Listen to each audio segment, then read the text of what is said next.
Hello and welcome to this week's Coffee, Kegs, and Kriegspiel podcast. I am here with John RG, who I just realized I can see half of your face in my thing and I'm trying to fix now. That might not be fixable. Hold on. Oh, there we go. Okay, we can see your face. Um, as those who've watched the podcast may notice that I've been on a kick lately, just interviewing up and coming new umpires in the International Kriegspiel Society. So we're excited to have John here today. He recently finished his Dance of Dragons game, which we're gonna talk about, and I think you started another one, right? I just finished that one Oh, as well. you finished another I one. can talk about both. Yeah. Okay, that sounds good. So why don't you start off just introducing yourself? Anything you want to share with the group about who you are, and then how, specifically how you got into wargaming and how you found the IKS. Yeah. So my name is John, and I'm a new umpire. I'm new to the Kriegspiel scene. How I got to playing Kriegspiel was I'm a student of history. My undergraduate, I took my technical title is specialist in international relations. So um, history, the confluence of history and war wargaming has always kind of been on my radar. And I had heard of Kriegspiel in my undergraduate work, but I never really got time to look into it much until later. Um, and I think it was the pandemic when everything was shut down and I had nowhere to go that I really started digging into the, uh, the historical books, and I started translating the old Prussian uh, manual for Kriegspiel alone, not realizing that it had already been translated by somebody else Wait, in so a much do you speak German or like not really. like I had a lot of difficulty doing it. This was before I think ChatGPT as well, so I had to do it using Google Translate, and yeah, it took ages. And anyway, so Kriegspiel had always been on my mind, and then how I got to the IKS specifically was I had been toying around with the my translation of the Prussian rules for many years, but I had some free time and I started watching a YouTube video about it was I forget what they're called, the systems specifically, but it's the systems that the British, Americans, and the Germans used in World War II to actually like game out and train their officers. mm-hmm. And I found that fascinating. And then at the end of the video, I noticed in the sidebar there was a recommendation from the IKS, and then I clicked on that, and the rest is history. Um, and after that, I just kind of jumped into umpiring because I've been a game master for Dungeons and Dragons for many years, so the umpiring thing didn't really intimidate me too much. I figured I could probably throw something together, but I started like small scale. I think I my first game was like 8 players or something, four in each team, and just like a single division, uh, slamming into each other basically. Um, and then that worked out. So I was like, okay, I kind of have the hang of it now. Let me do something a bit larger scale. And then there was this show on at the time, House of the Dragon on HBO, and I thought, wouldn't it be kind of fun to do the TV show basically as a Kriegspiel while the TV show is on, so that everybody's like really immersed. Um, so I quickly set up a campaign. I I, um, I have like a Kriegspiel folder with scenarios that I work on. So I started one with House of the Dragon, and I just you prepare the map and the briefings ahead of time and the rules ahead of time. I believe I asked you, James, to scan over the rules the first time over, Hmm. um, and basically just kind of jumped into it, trial by fire. Yeah, and that's how I got into Crucible. All right. Yeah, there seems to be a recurring theme of yeah, game masters for Dungeons and Dragons becoming umpires for Kriegspiel. So that's good. Um, well, excellent. And we're glad you found the IKEA. So tell us about the game. I guess you already described why you wanted to run it. So describe what was the scenario, what the Yeah, setting, how it was set up, that kind of stuff. uh, yeah. So the first thing that I wanted to tell the new umpires was I had to learn this mistake the hard way. But make a folder in TTS for each game Oh yeah. so that you can save each turn as you go. So here I have all the turns and I can jump and load them, but I had to learn that lesson hard way. And didn't always know.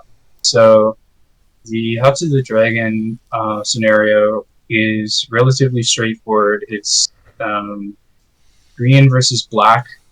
I originally had these pieces on the board in black, but you switch them to black and you zoom out, you just can't see them. So I went with red, the Christmas colors. Uh, you know, you work with what you got. Yep. Um, so this scenario was interesting because I set it up to basically be like a command staff style game where everybody's co-located at the central like HQ hub points, and then the idea was that occasionally um, a player would set out with an army or something like that. Um, but most of the players would be located in one central position so that they can continue talking to each other. That isn't how it ended up working out, but at the start of the game, they all start at their team headquarters, and then they go from there. The interesting thing about this setting, apart from it being like a fantasy medieval setting, is that in this time period of Game of Thrones, dragons are more common than in other areas, and the players were able to use the dragons as these strategic assets, and essentially it turned into like a question of what would happen if like a strata fortress existed in medieval times. Uh, that ended up being how a lot of players used it, was as like a strategic bomber, Hmm. or like a fighter jet. You kind of use these modern analogies to wrap your head around these fantasy concepts. So that was interesting to see the players work out in real time. Um, Another thing that was interesting about this is the players trying to come up with ways to counter the dragons once they realized how powerful they were. They started building anti-air ballistas to shoot down the dragons, and they weren't sure like how effective they would be. Um, and all of this unknown information was intentional on my part because I wanted the players to feel like the characters do in the book and TV show, which is that a lot of these things are very unsure for them. A lot of these theories are untested. The equipment is untested. Nobody has done this stuff in like hundreds of years by the time this happens in the actual universe. So I didn't want the players to have a whole lot of specifics on how the things worked. Um, Probably should have, in hindsight, given them a little bit more than I did, but you live in what you learn. So the next game, I gave more information. And yeah, I had there for dispatches. There were ravens, like messenger pigeons, basically. And I'm told this was a unique way to approach it. Was I actually measured out um, the the physical travel of the bird. So players would get messages at different times, and sometimes the carrier birds would get shot down or eaten or get lost. Um, so that was something I took into account, and I had to do like so much weird googling. I felt like King Arthur in Monty Python. Like I know the airspeed velocity of an unlimited swallow. Like these are the kinds of questions that you have to look up. Um, Another unique facet of both of these games is that they are the main mechanic of them. In addition to marching troops around and so forth, is I used what's called a matrix system. And this came from my experience in international relations. I had been to a couple conferences where we ran the matrix system, and that's what I was familiar with in the industry. So I just, stole that system Hmm. with no shame, and it allowed for a lot of unique um, solutions to difficult problems. People came up with things that I didn't expect them to come up with, and brought up things that I wouldn't have thought of. Socio-political factors, family ties, um, stuff that you don't ordinarily see when you think of Kriegspiel. Like it was very free form, which I enjoyed as an umpire. I hope the players enjoyed it as much as I did, seeing them come up with their interesting solutions. Um, so this is the House of the Dragon map. I can skip ahead a few turns and um, show a bit more action, I guess. Did you have a logistics system in it as well? Yes, so that was another thing that was a aim for players and I that I hope to improve in the future. Is in addition to tracking all of these carrier pigeons individually, we tracked supply trains, and not just the troops have to be supplied, but the cities also have to be Mm. supplied because you have to feed your population somehow. And what happened is at the start of the game, the red team started with a blockade in place, stopping food from coming in through the sea. And this had a lot of harmful effects on Team Green. And what they had to do was they called supplies from this more fertile farm region of the map, along with um, this more close by region, Hmm. and they had to march their supplies to their capital city every single turn. And so these little green wagons here are their supply train, about 1 day apart uh, for each train, and it's just like a constant flow of supplies. What's really interesting, though, is um, even though theoretically Red Team could have, say, flown over here with the dragon, just started burning down supply wagons. This never ended up happening because people were preoccupied with other more important things going on. Hmm.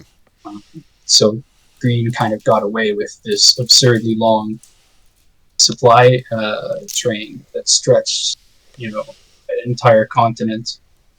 Um, Yeah, it was very interesting to see, like a lot of things playing out in ways I didn't expect.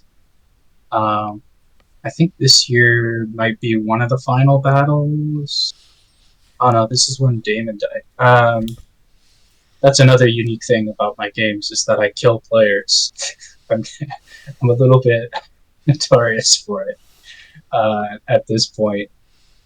So, uh, sorry, I'm a bit disorganized here. There's just a lot to cover. No worries.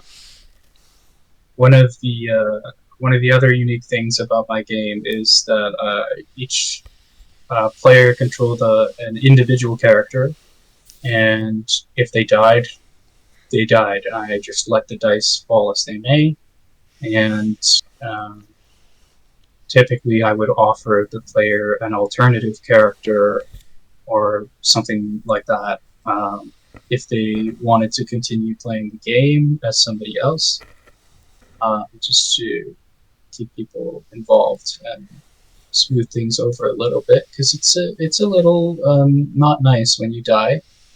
Um, but yeah, we had a number of player deaths in this game. This is one of them.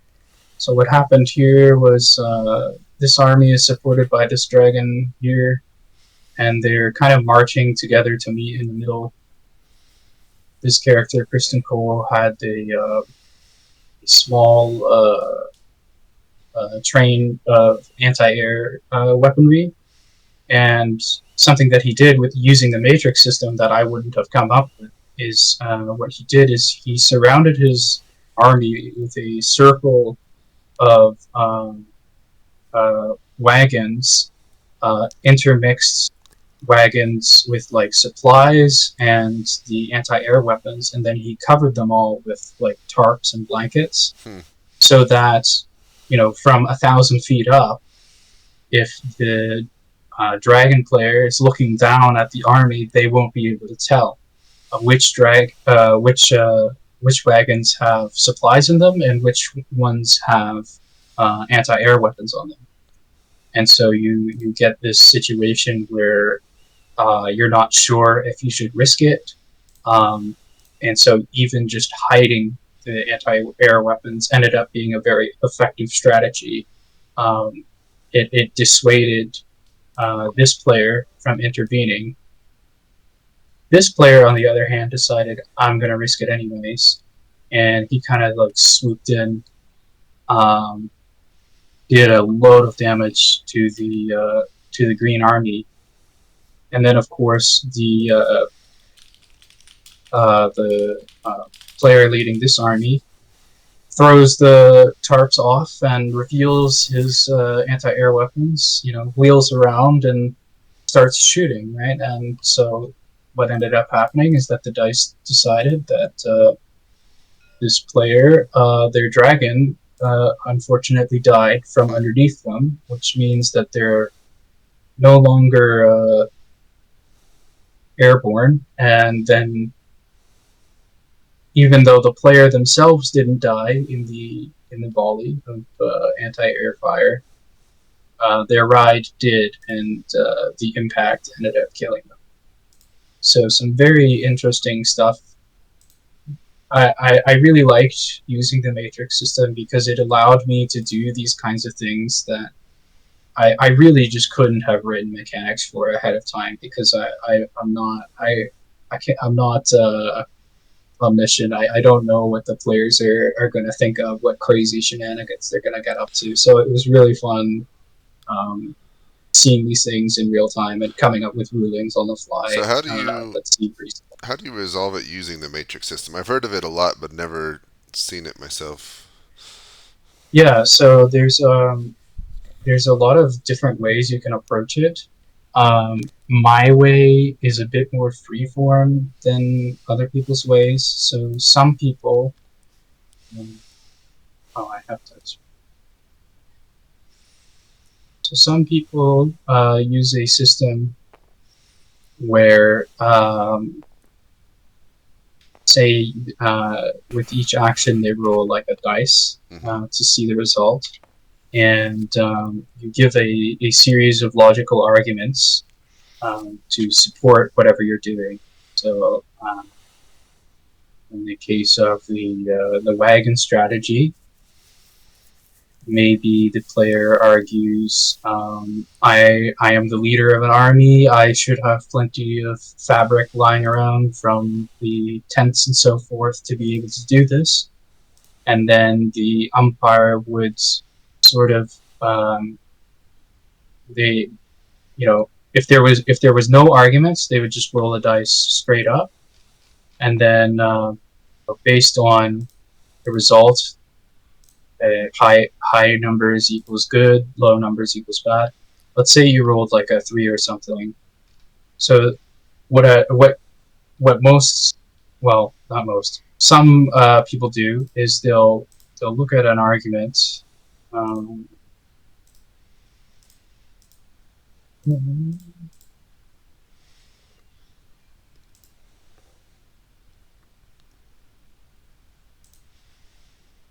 So these kinds of arguments, I'm seasoned veteran commanders, we're very experienced, and they would look at these arguments and they would say, okay, so I like that argument, so that's one argument, so I'm going to give you +1 on your die roll.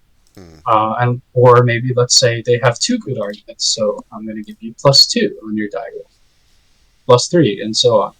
Or if you have bad arguments, you might say, ooh, that's a stretch. I'm going to give you -1 on your die roll, or -2 on your die roll.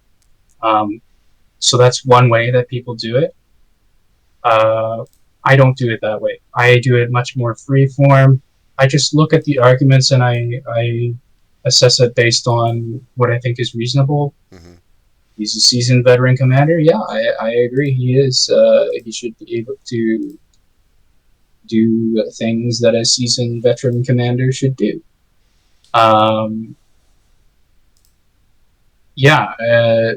Not everything had matrix arguments. I think I clarified, when you're writing a dispatch, you don't need to give me arguments for, I went to school and I learned how to read and write. It's just kind of given.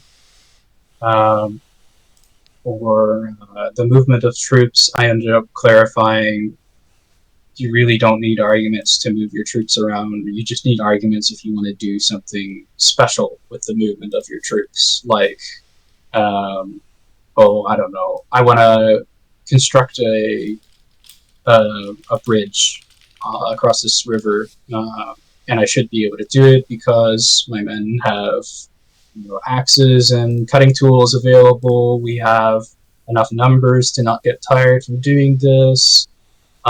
And there's enough wood in the area and nails being carried with us, these kinds of arguments, to do something like special with your movement rather than just I march 10 miles forward because I have 2 legs and I can walk. Yeah, so I ended up needing to clarify a few things on what the matrix argument is for. I ended up further clarifying it for the next iteration, the Game of Thrones War of the Five Kings iteration, and I've again received feedback for more clarity on what the matrix system is used for. And I think it's best used as like a catch-all for like the everything else category. So, movement of troops and dispatches, not really the most appropriate system for it, but if you want to simulate like economic factors, social factors, religious factors, political factors, I think the matrix system is really good for those kinds of things, or like construction of engineering feats. Just kind of a catch-all for anything that doesn't fit into the traditional silo of Kriegspiel movement orders or Kriegspiel dispatches.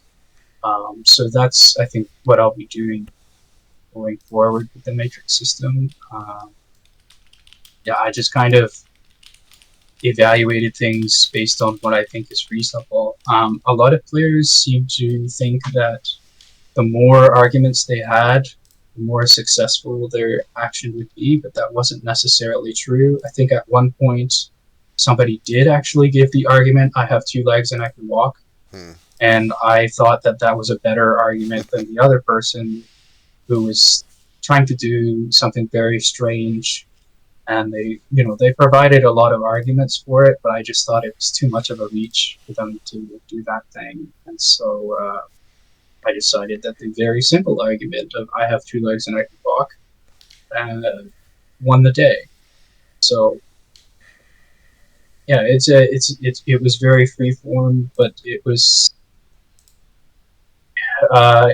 like a hybrid system. There were rigid elements to it. So, for instance, your army marches at a certain pace every single turn.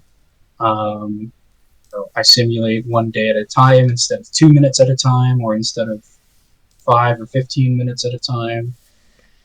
Each unit is a certain number of men. So there were a couple red lines that were clear, but the matrix system allowed you to do these weird things that I liked to be able to that I liked for the players to have the option to do in like a strategic Diplo sort of game. Okay. So, tell me what happened. What occurred? Who won? How'd they win? What Yeah. interesting strategies did the players, engage? Uh, okay. So, um, we started off. Maybe I should go to the beginning. That'd be a good spot. So we start off. The king is dead, and there's a succession crisis. Who's gonna be the new king? One side says I'm gonna be the new king. The other side says I'm gonna be the new king. And then you just kind of go from there. And I leave it to the players. Make alliances, call people to arms, move your armies around, move your dragons around, talk to people, persuade me that you are the king. Hmm. And then after that, so they start calling their soldiers up, and they move people into position. And then we had a death like almost immediately. So this guy over here, he's riding a huge dragon, and he decided to burn this. No, not this place. That's his own team. This place, he burned that place down with his dragon. And in doing so, he was ambushed by these two players and their dragons, and they ended up getting in a fight, and he sadly passed away. And this shook things up really deeply, because the green team was proceeding with the expectation that they would have this dragon as an asset throughout the game, and now they do not have that asset. So it really shook things up. It shook things up for me as an umpire as well, because I expected the green team to have that asset. Highlight. Right, so this blockade is a thorn in the green team's side. They got to get rid of it. The city was in riots due to lack of food. So they said, okay, we need to get rid of this fleet here. We're going to send a bunch of dragons into it and burn their ships down. All right, let's go. So they send their dragons, right? Some other dragon. But anyways, they send their dragons in. Mm-hmm. But unfortunately, the other team foresaw this, and they were laying in ambush again. And another dragon fight happened. And wouldn't you know it, both CICs, both factions die in the fight. So I think this was like turn 3 or something. King Aegon Targaryen and Queen Rhaenyra Targaryen, who are the claimants to the throne, the people who the whole war is about both die almost immediately, right at the start of the war. And what ended up happening is my player for Darren, Aegon's brother, who kind of joined the game with the expectation that he wouldn't really have to be active much, ended up becoming the most important person in the world for in a very brief span of time. And so he was thrust into command. Now he's got to be king. And the same thing happens on the other side because their son has to inherit the throne, and you work through the line of succession. And so that was very interesting to see.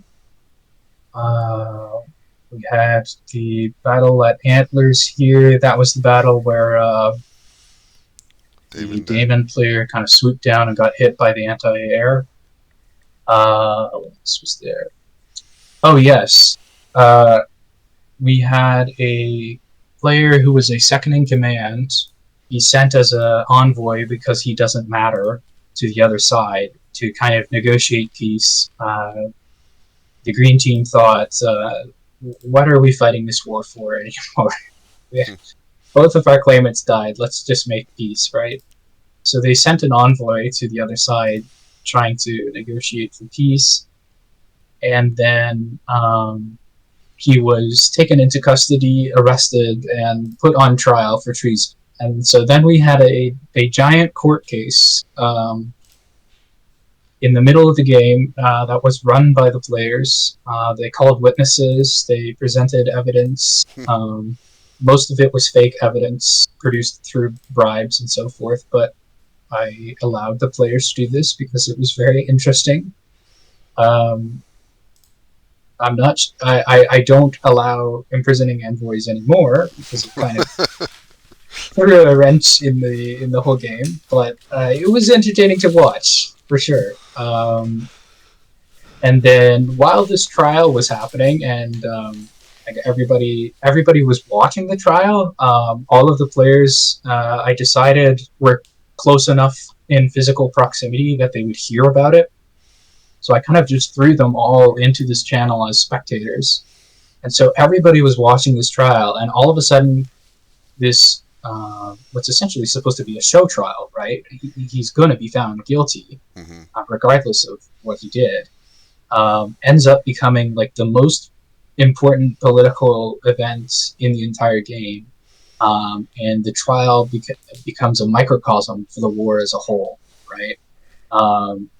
And so it'd be like, instead of this simple, okay, I'm just going to put him on a show trial and find him guilty and execute him and be done with it, the player who was throwing the trial ended up being in a very difficult position because now they couldn't simply execute them and say, oh, yes, I found him guilty, therefore he's guilty. They had to work with all this political intrigue. There were NPCs who weren't very happy with the way the trial was being run. They saw it as a show trial, and they expressed discontent with the player faction. And so there were all these behind the scenes things going on around this trial, and it ended up being very interesting.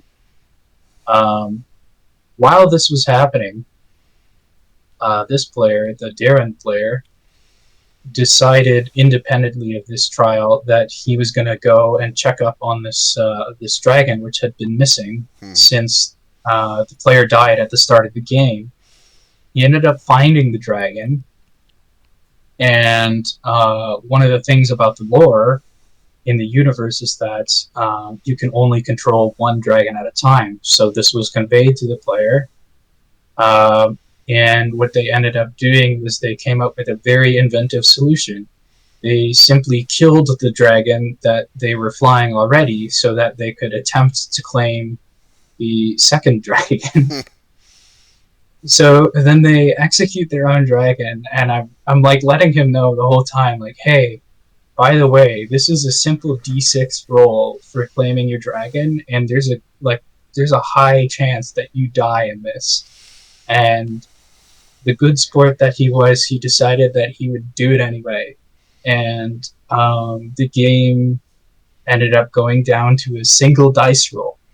And he ended up surviving the encounter and claiming the dragon. So now the green team had this asset back in play, and they had like momentum with them from gaining this dragon back, and this political show trial becoming a mess. And I typed in the spectator chat. I was like, "Oh, geez, do I call it now? Like, I don't know. It looks like Team Red is losing."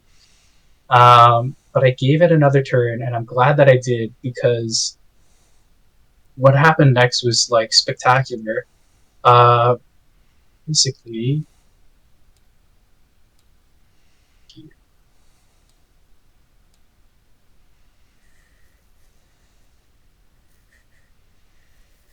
uh, speak last.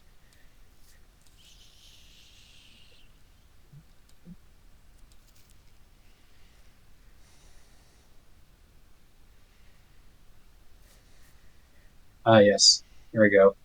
This player had been slowly working their way down the map and around and around, and they made their way all the way around here and up through here, and then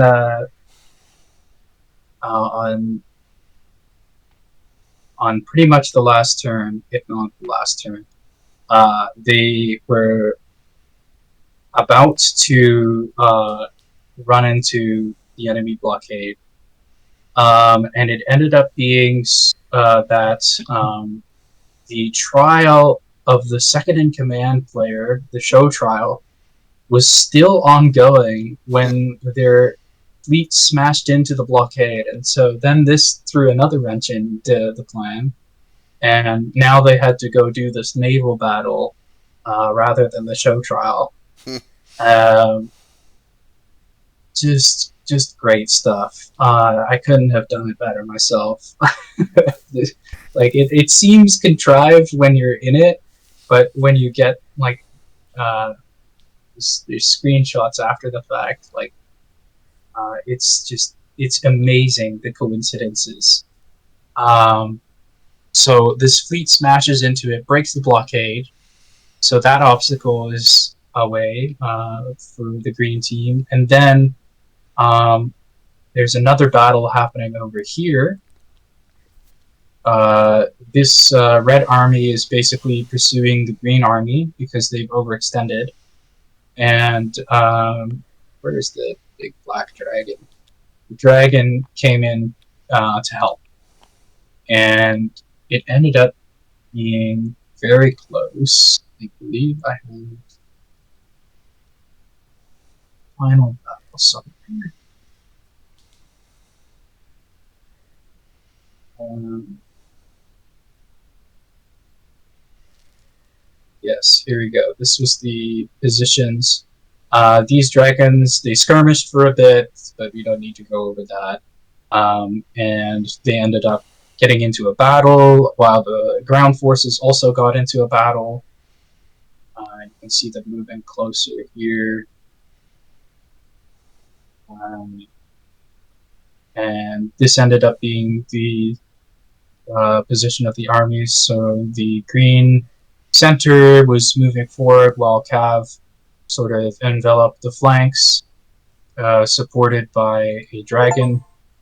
And the idea was to pin the red army in this position, so that the dragon could come and sweep across the line with basically napalm.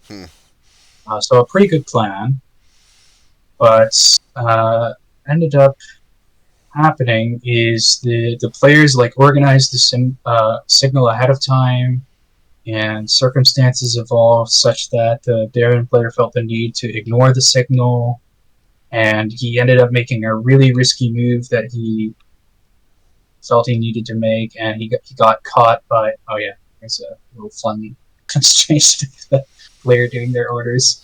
They ended up getting caught by the other dragon, and I think killed by the other dragon. It's been a few weeks, but I think that's what happened. I did a write-up.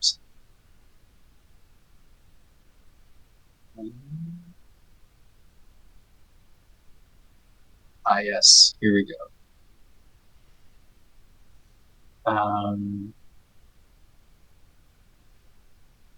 Yeah, so the other player kind of charged into this big dragon and just burned the other one alive. Um, yeah, I like to give dramatic announcements for when the players die. And yeah, very poetic way of writing it out. But the gist of it is that the player died, and unfortunately, this was their last claimant to the throne. So the other team wins by default. The roll of the dice, and the player on the ground is just utterly hopeless against the dragons duking it out in the sky. And yeah, like I wanted to capture that feeling of like I guess futility that is expressed in the books, and so I thought that was accomplished with this game, and that is pretty much that game. And then I ran a sequel, and oh boy, they're still talking about it. Okay, um, so the next game was Game of Thrones. Most people are probably familiar with this one more than the other one. Uh,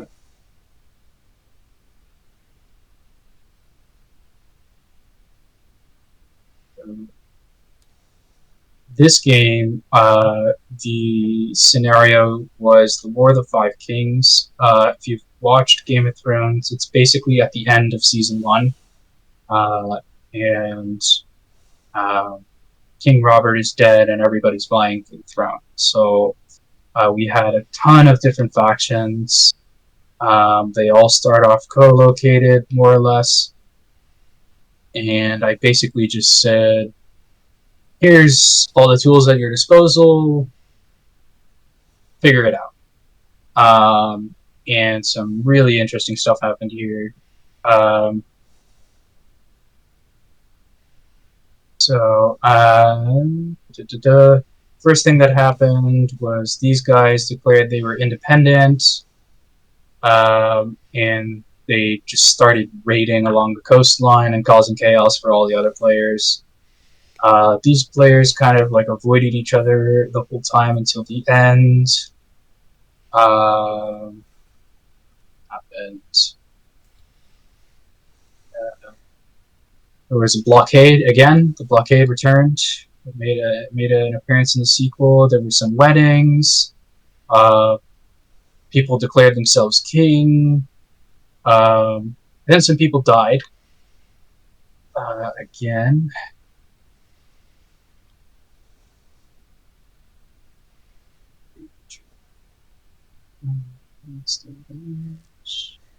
Was this a similar number of players as the other game, or a little bit smaller? This was more players than the Oh, other game. more. Oh, wow. So, uh, we have 67 people in the server, and I think it was about 25 to 30 players, maybe. And they can all give orders. So this was a real challenge to run. And it was 2 umpires. So one of the innovations that I came up with for running the game, maybe it's not an innovation, maybe people do this already, was instead of rewriting the same text over and over again for each side, I wrote a perspective neutral accounting of what the battle was in a channel for the umpire, Hmm. and then I simply pasted that text into both channels so that I wouldn't have to rewrite it. Kind of trying to be more efficient and doing the screenshots there as well. So this was the first battle that happened. I think only a handful of battles actually happened in this game, which is interesting to see. So Robb Stark in gray is facing off against Tywin Lannister in red. These are basically two huge armies smashing into each other. Robb decides that he's outnumbered and he wants to retreat, but there's chaos in the retreat, so he's got to fight a little to buy himself time. Tywin Lannister moving up and swinging his cavalry around while the other side is trying to make a protective barrier here. That evolves into this, and they start getting across this bridge here, but they have to hold the line against this massive force here. The CIC of the Grey faction ended up making it across the bridge. But it's looking bleak for the Grey team on the other side of the bridge. They end up deciding to make a heroic last stand to buy the other player's time. They have a duel and try and kill some enemy characters, but it's they're completely surrounded and outnumbered, and they end up breaking, and the player dies at some point, and then I tally the casualties afterwards. So that was like kind of the gist of the game is people doing all this politicking behind the scenes, and the interesting thing about the battles in this isn't so much the battles themselves. They're kind of standard battles. There's a few interesting tactics here or there, but it's way more interesting to me to look at a battle from a campaign perspective. Mm-hmm. Like I thought that the choice for the Grey player to stay behind and make a heroic last stand, that's fun to do in a one-off Kriegspiel, but it's so much more compelling and like interesting to see that happen in a game where they know if I do this, I'm gonna die and I can't play anymore. Yeah. Right? So now the decision becomes a lot more difficult for the player because they know that there's actual like consequences to this, and even the decision to retreat across the bridge in the first place. That's a strategic decision. In a one-off Kriegspiel, maybe that player would have stayed behind and fought with the enemy because it's more fun to do that. But because it's early in the game and they know that they have the rest of the game to play, they decided they couldn't commit all of their forces to this battle, so they decided that a fighting retreat was better. So it results in some really interesting strategic decisions. Having this long campaign format. What are some other highlights? There's a lot of like really diplomatic stuff that I can't really highlight visually on the screen. Yeah. I'm trying to see the battle.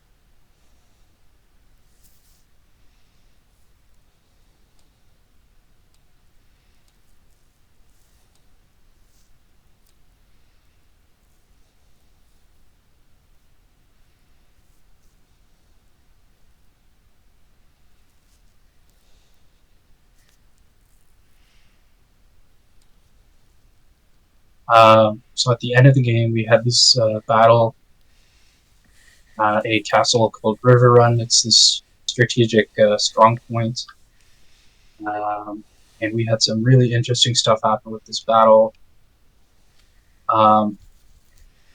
So the siege ended up lasting a few weeks in real life, I think, which was also interesting to see that they didn't assault right away.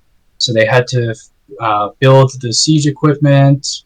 They had to get their reinforcements to arrive in time, and then the players are kind of converging on this location slowly but surely. Got a couple screenshots here of the situation evolving, and I'm giving players the reason I had this wall here so high was so that when I'm giving the red player his screenshots, I could hide the enemies who are inside the castle. Uh-huh. I felt that he wouldn't be able to actually see those people. That's why that wall was that high. So the matrix system allowed them to do a lot of really weird, interesting things. using their trebuchets to harass the enemy, launching incendiary projectiles, using sappers to try and dig a mine under the castle. Um, Another thing was the player, he wanted to he had to assault the walls, right? But he can't do it in Escalade because there's a river in the way, and he Mm-hmm. can't use traditional siege towers because there's a river in the way. So he had to construct like a system of barges to carry the siege towers on, which is really interesting to see. Um, more players started pouring in, and it was basically like the entire gray faction versus most of the red faction. Um, Another thing was the mind games that you can pull, which was unique to Kriegspiel format because of Fog of War. The Tywin player, he wanted the enemy to think that his sappers were a lot more successful than they really were. So they were ordered to fake a celebration and then go back to work. And then the gray players, they're like, oh no, they're celebrating. Why are they celebrating? They must be finished their tunnel or something. So there were so many mind games. And then, oh yes, this was interesting. So these pink units are the Freys, who are famously turncoats. They had already turned coat once in the campaign, and now something really interesting happened, which is that they were ordered to turn coat again by the player controlling them, and they were ordered to turn coat and kill the Red CIC and stop the war. Uh, so they don't want to die in vain, though, so they send a message to the other side, hey, we'll like coordinate our attack, right?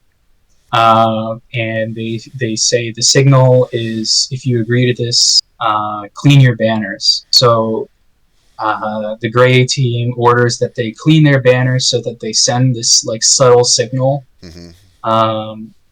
And then this plan ends up getting thrown out as well because the red faction decided to order the assault before the plan could be carried out. So he orders his assault, and the siege towers go forward. They're able to get to the walls, and they start mounting the siege towers. The gray faction is in disarray, and they didn't expect this assault to happen so quickly. But they had prepared a contingency plan ahead of time, so they sent another player upstream with a couple of barges, and then they ordered the player to set the barges on fire and let them drift down the river. And so when they're drifting downstream, they ended up hitting these siege towers and bursting them into flames. So it ends up being quite a pickle for the Red Commander because he's lost his way into the castle, and the fire spreads. But as you can see here, there's a handful of guys who have made it onto the wall. Mm-hmm. And what ends up happening is they're able to, with the roll of the dice, hold the wall long enough to use the gate winch and bring the drawbridge down to allow reinforcements to arrive. And then they charge into each other. The players are ordering, to send everything. There's a big fight for control of this wall. It's pretty cinematic. There's chaos, and all of this is organic, right? Like I'm not, really controlling much of this at this point. And they're just, they're like, okay, send these guys next. You can see here the Freys have strategically left themselves in the rear so that they can turn coat when the time comes. The king decided to charge in, had a roll for whether he escapes. The situation like keeps deteriorating, and the players are fighting over this wall still and control the gates. And then the turncoats finally turncoat when they're ordered in the next wave, which I thought would buy the Gray faction enough time to kind of mop this up. Mm-hmm. But the dice went another way, and the red team was able to get control pretty quickly and storm the castle with even more guys. What system And did you use for combat? Was it your own, or did you borrow I from used a someone? combat system recommended by Big Daddy Barclay. Is his username? Basically, instead of rolling dice for like damage or so on, you roll dice for the armor of the unit that's receiving the damage, combined with a little bit of just standard moving around and stuff. Mm-hmm. And it ended up being so that this block here survived the last volley, and this block here died, this block here died, this block here died. Or say, I say died, but routed. Yeah. And it ended up being a single block of archers that held the castle in the end. And here's a picture of the big pile of casualties that I have to roll afterwards. And then this ended up being the final situation there. So there were some pretty cool moments in this one. I can't really go into all of it, I don't think, 'cause I don't think we have time. But yeah, it was a super interesting game. All the players were really good. I had a lot of fun umpiring it and watching people do just absolutely off the wall stuff. Yeah. Yeah, they both look like really fun games. I'm quite impressive in their not only scope, but yeah, it just seemed like a lot of fun things like that they could do and that did happen, and very fun. So well done. Yeah. I guess my last question, because we are running out of time. What? Two questions. One, what would you do differently? Okay, sorry, three questions. What would you do differently? And this second question may go along with that. What advice would you give to other umpires? Wanting to run games like this, and then the final one is what's your plans for the future in terms of games? Yeah. So I have several concrete suggestions that I wrote down here ahead of time, so I don't forget. So, one thing that I would suggest, and this is probably the most important thing, is to limit the scope of your campaign as much as possible. Mm-hmm. And people are going to want to expand the scope of the campaign when they see a campaign that's already very large. But you need to resist the temptation, and you need to give yourself some breathing room. Don't take on something that's too big, because you're going to regret it very quickly. Just limit the scope of whatever you can, geographically, time-wise. Maybe set an arbitrary turn timer if you're going to do a campaign like this. Maybe 20 or 30 turns. Just say it at the outright so the players know. Just say, this campaign is going to take 30 turns maximum. We might end before that, but 30 turns is how long it's going to take. And then that also lets the players know a lot of other things that are in or out of scope, right? So they're not going to be able to probably research new tech or something if the game is only lasting 20 turns. So that would be the number one thing that I suggest. I would also suggest on strategic map, if you have mechanics for raising soldiers, both for the sake of realism and so that your game has an ending, limit the amount of times uh, that that you can raise troops. Otherwise, your players are just going to raise troops infinitely, and the game is never going to end.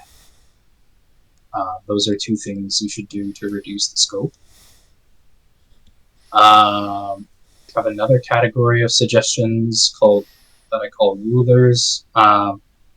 So in tactical Kriegspiel, Marshall's videos and writings suggest that you should not give your players a ruler to measure distances and so on with. Mm-hmm.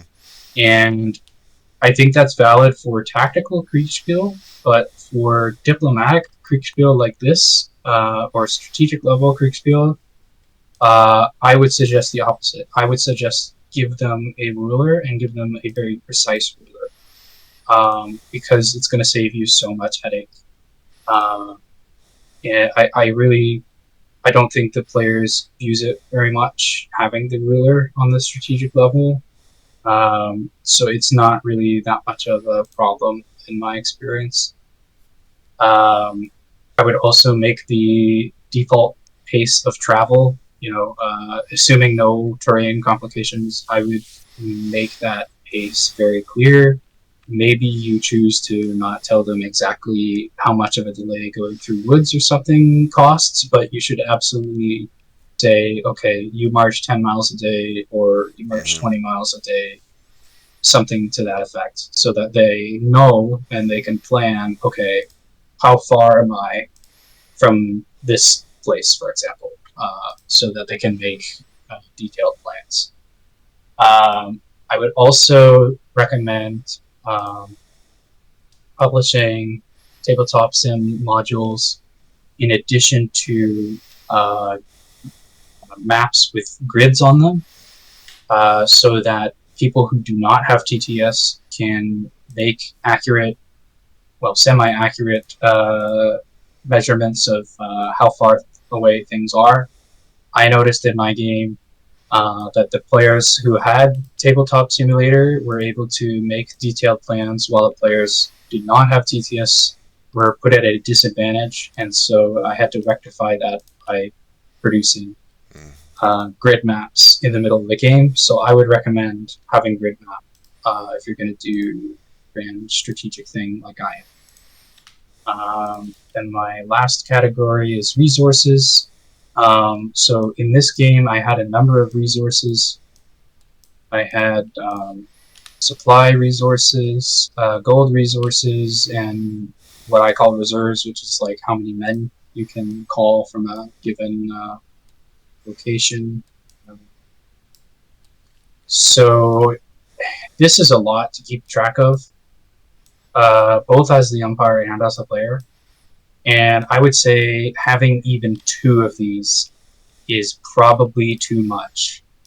Have like one resource if you can narrow it down to one really important resource. Just like abstract it as much as you can and just explain that you need to make things simple on your end, because tracking supplies and stuff, like we had this, I mean, this is like indiscernible, right?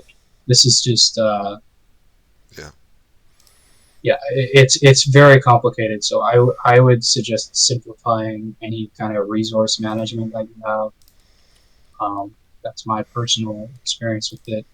The second thing that I would say in terms of resources is like a time resource. There's this thing that people talk about called cadence. So cadence is very important in constructing the rule set. And what I have found the hard way is that you have to set the time scale of your campaign according to whichever thing moves fastest. So in my House of the Dragon game, even though I wanted turns to be 7 days long, I ended up having turns be 2 or 3 days long, because the fastest moving variable, the dragons, moved around like 2 or 3 days at a time. So it ended up making things really complicated on the Umpire end, but really messy for the players as well because they weren't really sure what time it was. So I would do like a little bit of playtesting and see which thing moves the fastest, and then set your time scale according to that. Yep. Do a couple tests and see, okay, like if I'm moving my troops around, how much time does it take for them to go between two towns on average? Is it 5 days? Is it 3 days? And then maybe set it to that. And then the final thing would be for resources is ahead of time make resources that make your life easier. So I made these little castle pieces that track the resources for me in game rather than going to a spreadsheet and doing it. I That's also smart. made little blocks that create pieces for me so that I don't have to do a whole lot of manual tracking. So I would recommend making tools ahead of time that make your life easier and using them.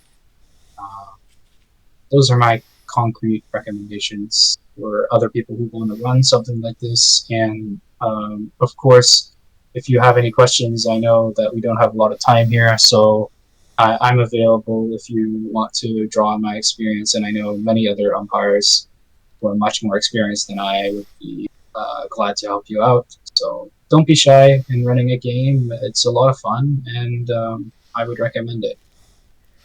All right, last question. What's next? What's next is Lord of the Rings game. Oh, exciting.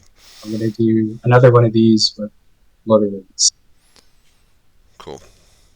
All right. Well, thank you for spending the last hour with me and taking the time to go over your game. Again, looks really fun, and hopefully inspire a couple other people thinking about umpiring to get into it, but not get too take your advice and not bite off more than they can chew. So hopefully they don't. All right. For those who stayed and watched the whole thing, thank you, and we'll see you next week. Thank you, John. Yeah, no problem. Thanks for having me, and nice chatting with you. Yep.